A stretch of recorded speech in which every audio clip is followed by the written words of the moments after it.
الحمد لله كفى وسلام على عباده الذين اصطفى أما بعد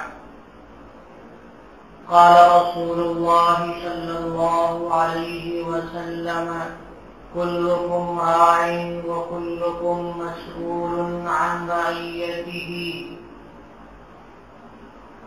وقال رسول الله صلى الله عليه وسلم يا غلام سم الله وكل بيمينك وكل مما يليك وكان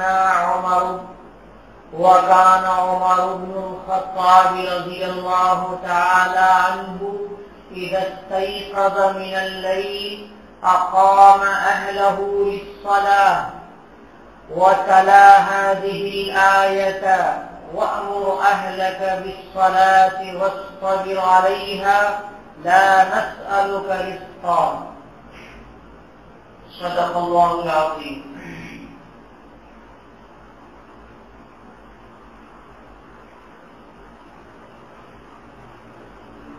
ہم کلمہ طیبہ لا الہ الا اللہ محمد رسول اللہ پڑھنے والے ہیں. اس کلمہ سے پڑھ لینے کے بعد ہم نے یہ اقرار کر لیا کہ اے اللہ آپ جو کچھ کہیں گے ہم مانیں گے، اور یہ بھی اقرار کر لیا کہ یا رسول اللہ آپ نے جو کچھ فرما دیا ہم اسے تسلیم کریں گے اور ہم اسی کے مطابق چلیں گے. آپ نے جو بھی تشریح اللہ کے دین کی تھی، توحید کی تھی اور شریعت کی تھی، اس پوری شریعت کو اور پورے دین کو ہم مکمل طریقے سے مانیں گے. اس میں نہ تو کوئی کمی کریں گے اور نہ تو کوئی اضافہ کریں گے. اللہ کے نبی صلی اللہ علیہ وسلم کے من جملہ احکام میں سے ایک حکم اپنے اہل و عیال کی صحیح تربیت بھی ہے. اپنے اہل و عیال کی صحیح تربیت بھی اللہ تعالیٰ نے ماں باپ کے ذمے کی ہے، گھر کے سرپرست کے ذمے کی ہے. اللہ تبارک و تعالیٰ نے یہ صراحت کے ساتھ ارشاد فرمایا یا ایھا الذین آمنوا قوا انفسکم واہلیکم نارا، اے مسلمانوں اپنے کو بھی جہنم کی آگ سے بچاؤ اور اپنے گھر کے بچوں کو بھی جہنم کی آگ سے بچاؤ. یہ ضروری ہے کہ بچے کو شروع سے اسلامی تربیت دی جائے، شروع سے شفقت کے ساتھ بار بار محنت کر کے انہیں اسلامی ماحول میں رنگا جائے، انہیں نبی کریم صلی اللہ علیہ وسلم کے طریقے کو سمجھایا جائے.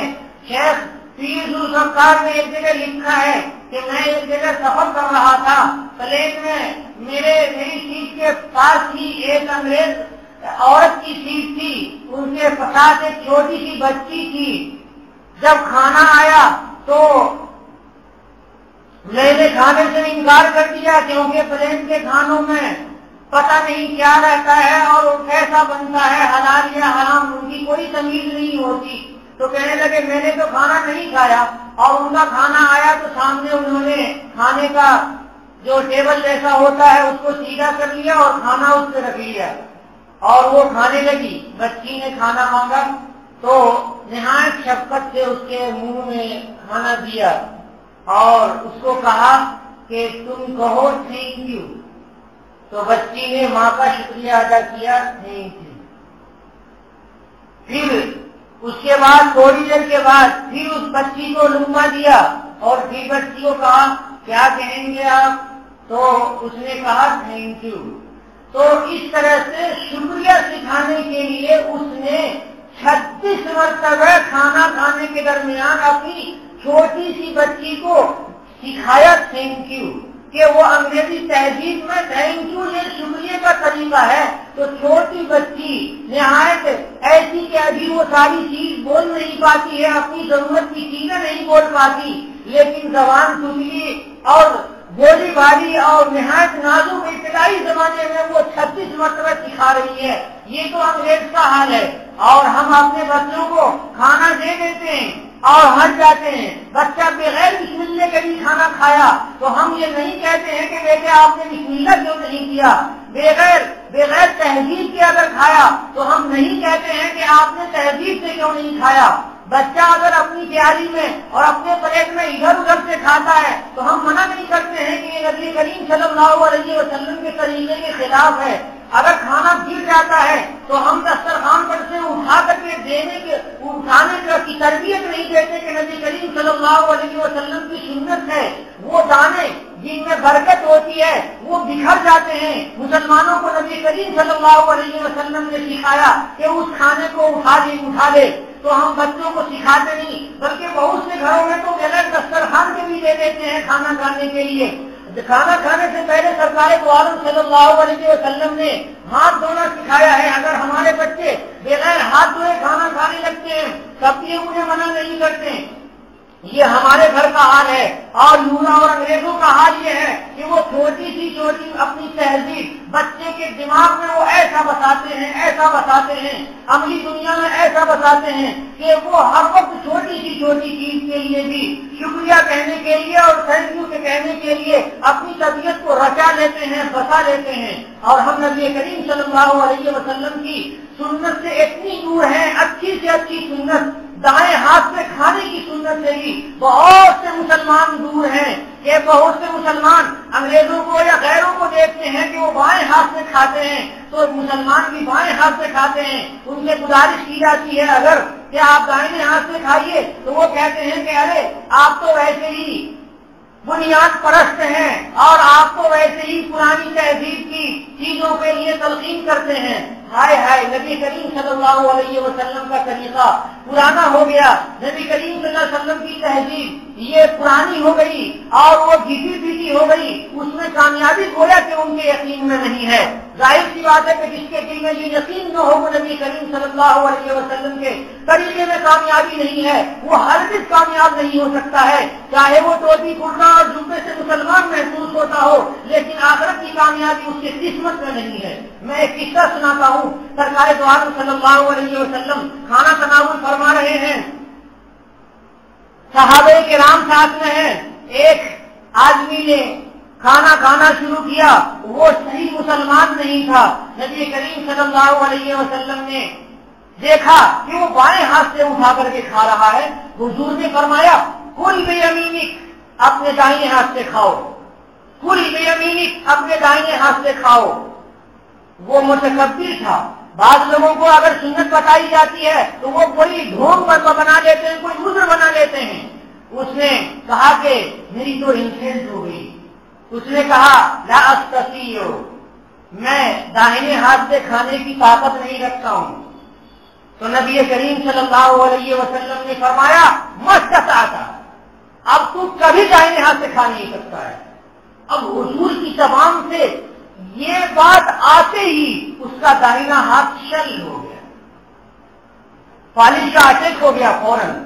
اب زندگی بھر اس نے چاہا کہ کسی طرح سے دائیں ہاتھ سے اٹھا کر کے کھانا کھا لے, اس کو توفیق نہیں ہو سکی, طاقت نہیں مل سکی, کیونکہ نبی کریم صلی اللہ علیہ وسلم کو کہ دل کو تکلیف پہنچائی. حضور اکرم صلی اللہ علیہ وسلم کے حکم کو ٹھکرا دیا. اس ٹھکرانے کی وجہ سے اللہ تبارک و تعالیٰ کی مصیبت فوراً کا فوراً اس کے اوپر اتر گئی. یہ اس میں کئی پہلو سوچنے کے ہیں. ایک پہلو تو یہ سوچنے کا ہے کہ نبی کریم صلی اللہ علیہ وسلم نے فوراً کیوں کہہ دیا مستطاعت, تم دائیں ہاتھ سے کھا نہیں سکتے ہو, حالانکہ نبی کریم صلی اللہ علیہ وسلم تو رحمت للعالمین ہیں. اس کا جواب یہ ہے کہ حضور کے حکم کو فوراً ہی ٹھکرانا اتنی بڑی شدید گستاخی تھی کہ اس گستاخی کی سزا ہو سکتا تھا کہ آسمان سے نازل ہو جاتی. اللہ کے نبی صلی اللہ علیہ وسلم رحیم تھے کہ اس کو ہلاک ہونے سے حضور نے بچا لیا اور صرف ایک ہاتھ اس کا شل ہو گیا. اس لیے کہا جاتا ہے کہ اللہ والوں کی شان میں گستاخی نہیں کرنا, اللہ والوں کی شان میں گستاخی نہیں کرنا. ایک اللہ والے ذکر کر رہے تھے, کوئی آدمی وہاں سے گزرا اور اس کے پیر لگ گئے, انہوں نے ڈانٹ کر کے کچھ کہہ دیا, فتوا فوراً لگ گئی. اس لیے اللہ والوں کو کچھ نہیں کہنا. ان کی نسبت عرش سے ہوتی ہے, ان کے قلب کا تعلق ڈائریکٹ اللہ تبارک و تعالیٰ کی ذات سے ہوتا ہے. نبی کریم صلی اللہ علیہ وسلم نے فرمایا کلکم رائی وکلکم مسئول عن رعیتہ، کہ تم میں کا ہر ایک نگہبان ہے، گھر کا نگہبان ہے، شوہر ہے تو بیوی کا نگہبان ہے، چرواہا ہے تو بکری کا نگہبان ہے، گھر کا بڑا ہے تو سارے لوگوں کا نگہبان ہے، کمپنی ہے تو کمپنی کا مالک یہ سب لوگوں کا نگہبان ہے۔ تو آگے فرمایا کلکم رائی وکلکم مسئول عن رعیتہ، کہ ہر ایک سے اس کی نگرانی کے بارے میں پوچھا جائے گا، اس کے ماتحتوں کے بارے میں پوچھا جائے گا کہ کیا تم نے صحیح نگرانی کی یا نہیں، تم نے صحیح نظام کو سنبھالا یا نہیں۔ اگر اس نے صحیح نظام کو نہیں سنبھالا ہوگا تو اللہ تبارک و تعالیٰ کے یہاں جواب دینا پڑے گا، مسئول عن رعیتہ، کہ اس کو نگرانی کے سلسلے میں اللہ تبارک و تعالیٰ کے یہاں جواب دینا پڑے گا۔ اللہ کے نبی صلی اللہ علیہ وسلم نے ارشاد فرمایا ایک بچے کو، وہ بچہ ادھر ادھر ہاتھ کے پیالی میں ادھر ادھر سے کھا رہا تھا، فرمایا یا غلام، اے منا، سم اللہ، اللہ کا نام لے، وکل بیمینک، دائیں ہاتھ سے کھا، وکل مما یلیک، اور اپنی طرف سے کھا، ادھر ادھر سے نہ کھا۔ یہ حضور کی سنت ہے کہ اس طرح سے کھانا کھایا جائے۔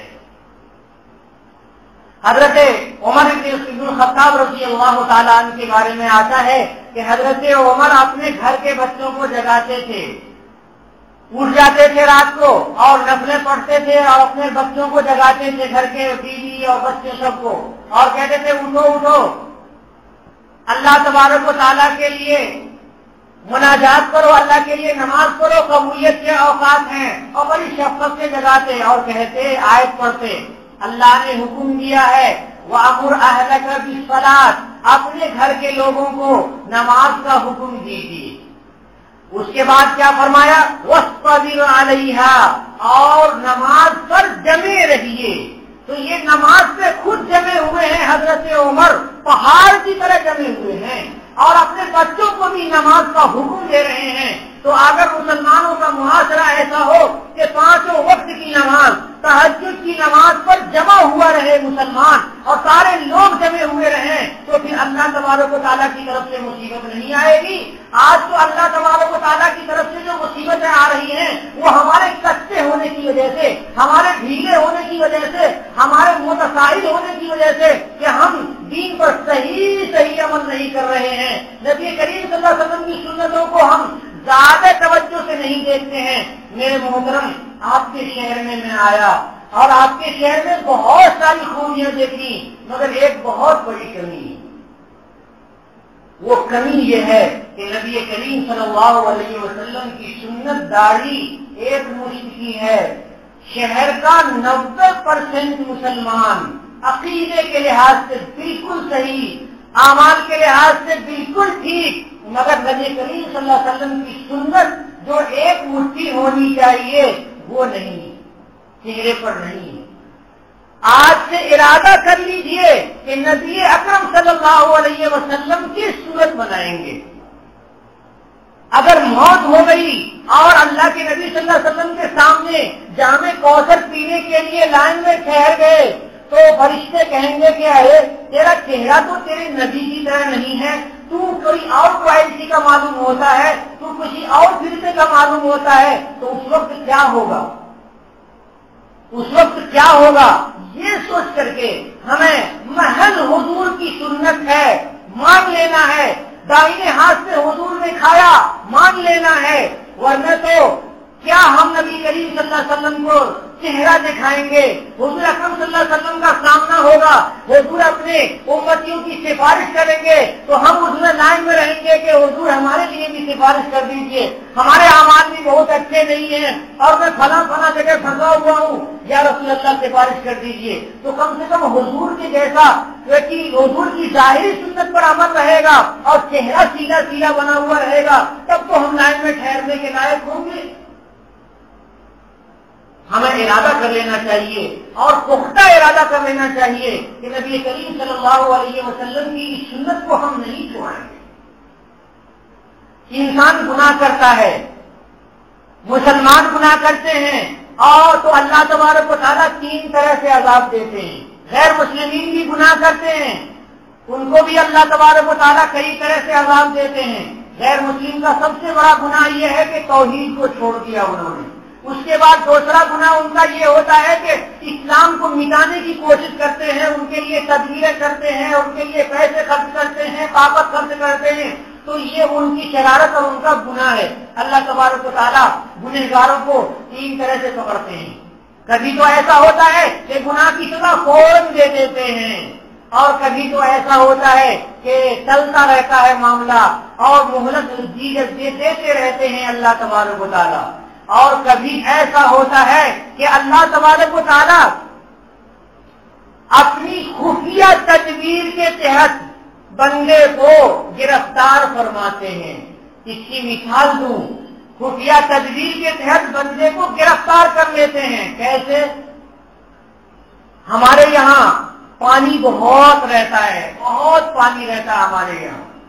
مچھلی کے لیے مچھلی شکار کرنے کے لیے بچے جاتے ہیں، ڈنڈے میں رسی وہ دھاگے باندھ لیتے ہیں اور وہ کٹیا باندھ لیتے ہیں، اس میں چارہ دے دیتے ہیں اور پانی میں جا کر کے ڈالتے ہیں اور دیکھتے رہتے ہیں۔ پانی اگر بہت صاف ہے تو مچھلی آتی ہے تو مچھلی پکڑتی ہے اسے، یا کبھی اوپر سے جو ڈنڈی لگی ہوئی ہوتی ہے وہ ایسے ہلتی ہے تو چھوڑتا رہتا ہے، شکار کرنے والا چھوڑتا رہتا ہے، ڈھیل دیتا رہتا ہے، دھاگے بڑھاتا رہتا ہے۔ جب اسے یقین ہو جاتا ہے کہ بنسی یعنی وہ کٹیا مچھلی کے حلق سے نیچے اتر گئی ہے، بہت اطمینان سے اس نے حلق سے نیچے اتار لیا ہے، بہت دور جانے کے بعد ڈنڈے کو پکڑ کے اچانک جھٹکا دیتا ہے اور مچھلی پانی کے باہر چلی جاتی ہے۔ اللہ کی خفیہ تدبیریں گنہگاروں کے لیے کیسی ہیں کچھ نہیں معلوم۔ ایک بندہ زنا کر رہا ہے، شراب پی رہا ہے، جھوٹ بول رہا ہے، چغلی کھا رہا ہے، زنا کر رہا ہے، طرح طرح کی برائیوں میں وہ پھنسا ہوا ہے اور وہ خوب صحت مند ہے اور خوب مزے اڑا رہا ہے، اس کو کوئی پریشانی ظاہری نہیں ہے۔ دوسرے لوگ بھی کہتے ہیں کہ عجیب بات ہے، روئے زمین پہ اللہ کا نافرمان اور بالکل مزے کی زندگی گزار رہا ہے۔ اللہ تبارک و تعالیٰ اچانک اس کو موت دے دیتے ہیں۔ یہ موت یہ دنیا کی مزے کی زندگی ختم کرنے والی ہے۔ اللہ کے یہاں پہنچ جاتا ہے، بغیر توبے کے پہنچ گیا ہے، اب وہاں پہ ڈنڈے بج رہے ہیں، وہاں سزائیں ہو رہی ہیں، فرشتے سزا پر متعین ہیں، قبر سے ہی سزا شروع ہو گئی اور دردناک قسم کی سزائیں ہوتی ہیں۔ آپ نے قبر کے عذاب کو سنا ہے کہ سانپ کا عذاب، بچھو کا عذاب، آگ کا عذاب، پتہ نہیں کن کن چیز کا عذاب آتا ہے۔ حضرت عثمان غنی رضی اللہ تعالیٰ عنہ جب قبر کے پاس سے گزرتے تھے بہت زیادہ روتے تھے۔ کسی نے پوچھا کہ حضرت کیوں روتے ہیں؟ کہنے لگے کہ یہ پہلی منزل ہے، اس پہلی منزل کے امتحان میں اگر انسان پاس ہو گیا تبھی آگے پاس ہوگا، ورنہ تو بہت بڑی ہلاکت اور بہت بڑی مصیبت کا گھر ہے۔ انسان کھاتا رہتا ہے، پیتا رہتا ہے، مزے کی زندگی رہتی ہے تو اللہ یاد نہیں آتے ہیں، اور جب بھوکا ہوتا ہے تو اللہ تعالیٰ خوب یاد آتے ہیں۔ مالدار کیسے غریب ہو جاتا ہے، اس دنیا کی کیا حقیقت ہے، اس کو میں ایک واقعے سے آپ کو سمجھاتا ہوں۔ ایک آدمی تھا، اس کے گھر کے پاس دروازے پہ فقیر آیا، اس نے دستک دی کہ مجھے کچھ چاہیے۔ وہ کھانا کھا رہا تھا، ایک دم غصہ ہو گیا، ایک دم کھانے کے وقت میں ہی فقیر آ جاتا ہے۔ بیوی گئی کچھ لے کر کے اسے دینے کے لیے، فقیر نے کہا کہ مجھے مرغی کی ضرورت ہے، تو وہ آئی شوہر کو کہنے کے لیے کہ وہ کہہ رہا ہے کہ مرغی کی ضرورت ہے۔ شوہر نے لان تان کیا اور اس فقیر کو وہاں سے بھگا دیا، وہ روتا ہوا چلا گیا۔ ہوا کہ یہ بہت بڑا مالدار تھا، بڑی بڑی فیکٹریاں تھیں، بڑے بڑے پیسے تھے، وہ دھیرے دھیرے اس کا سارا کاروبار بند ہوتا چلا گیا۔ بند ہوتے ہوتے ایسا ہو گیا کہ اب وہ اتنا پیسہ اس کے پاس نہیں تھا کہ خود کھائے اور بیوی کو کھلائے، تو بیوی کو کہا کہ تم رخصت ہو جاؤ اور اپنے میکے چلی جاؤ، میں تمہیں طلاق دے دیتا ہوں تاکہ تم اپنے شادی کر لو اور میرے ساتھ پریشان نہ رہو۔ طلاق دے دی اور بیوی میکے چلی گئی۔ اب یہ اپنا کھانے کا انتظام کرنے کے لیے بھیک مانگنا شروع کر دیا، دور دور علاقے میں چلا گیا تاکہ رشتے دار اور قریب لوگ پہچانے نہیں، اور بھیک مانگ کے کھا رہا ہے۔ اتفاق ایسا ہوا کہ ایک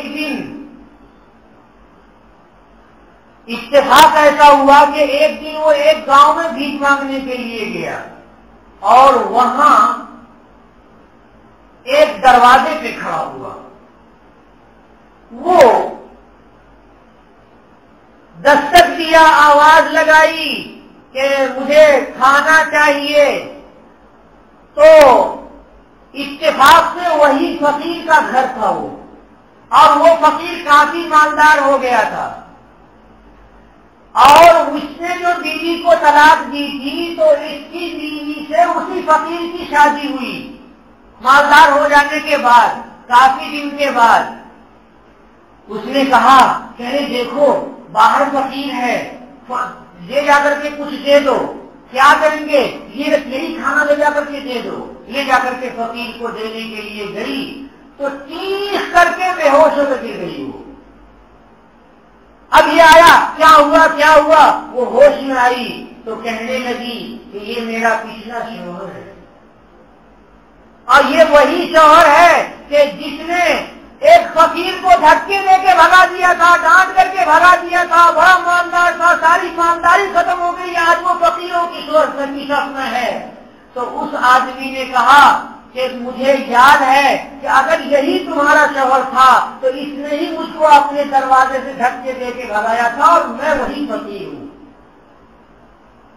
اس طرح سے اللہ تبارک و تعالیٰ دنیا بدل دیتے ہیں، کس کو اللہ عزیز کرتے ہیں، کس کو اللہ تبارک و تعالیٰ ذلیل کرتے ہیں، کچھ نہیں کہا جا سکتا ہے میرے محترم۔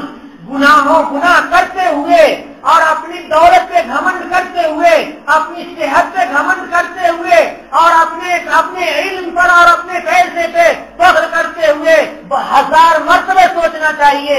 بس یہ سوچنا، اگر سوچتا ہے بندہ کہ اللہ تبارک و تعالیٰ کی دی ہوئی صحت ہے، اللہ کی دی ہوئی نعمت ہے، اللہ کی دی ہوئی دولت ہے، اللہ کا دیا ہوا حسن ہے، اللہ کا دیا ہوا مال ہے، اللہ کا دیا ہوا دکان ہے، اگر یہ صرف سوچتا ہے کہ اللہ کا دیا ہوا ہے، اللہ جب تک چاہے باقی رکھیں، جب چاہے اللہ لے لیں، تو وہ بندہ صحیح فکر والا ہے۔